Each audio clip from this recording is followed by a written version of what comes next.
பார்த்தீங்கன்னா ஒரு ஊர்ல கோயில்ல சாமி கும்பிட்டு இருந்தாங்க.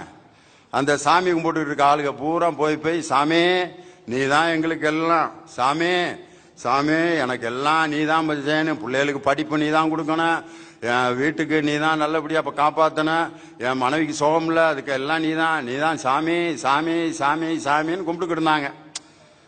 ஒரு நாள் என்ன ஆகி போச்சு, அந்த சாமி சிலைய திடீர்னு ஒரு கல் மேல விழுந்து அந்த சாமி சிலை உடையிற நிலைமைக்கு வந்துருச்சு.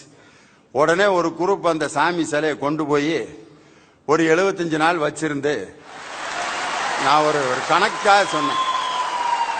அதுக்கப்புறம் அந்த உடஞ்ச சிலையை சரி பண்ண முடியாம சுக்கு நூறா நொறுக்கி வெளியில தூக்கி போட்டாங்க.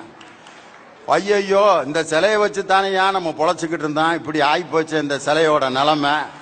இப்போ கோயில்ல உண்டியல் வருமானம் போயிடும், நம்மளுடைய பொழப்பே போயிரும் ஐயா, என்னடா ஐடியா பண்ணலான்ட்டு திருப்பி கோயிலுக்கு வந்திருக்காங்க. அந்த சிலைக்கு பின்னால ஒரு 20-30 வருஷமா ஒரு கல்லு சும்மாவே கடந்திருக்கு. ஒரு கல்லு படக்குன்னு பார்த்தாங்க, ஐடியா பண்ணாங்க, மாப்புல கல்ல மேட்ரு பண்ணிடுவோம்டா அப்படின்ட்டு. உடனே அதை சாமின்னு கும்பிட்டா சந்தேகப்படுவாங்கன்ட்டு சின்னசாமி சின்னசாமி சின்னசாமி நீதான் சின்னசாமி எங்களை காப்பாத்தன, சின்னசாமி நீதான் சின்னசாமி என் சாமி என் சின்னசாமி நீதான் சாமிய காப்பாத்தின எங்க சின்னசாமி அப்படின்ட்டு அப்படியே ரூட்டை மாத்தி விட்டான்.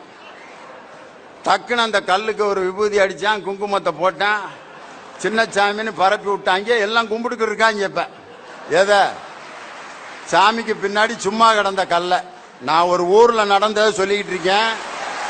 நீங்க வேற எதையும் நினைச்சு என்னைய சிக்கல் உண்டாக்கிறாதீங்க.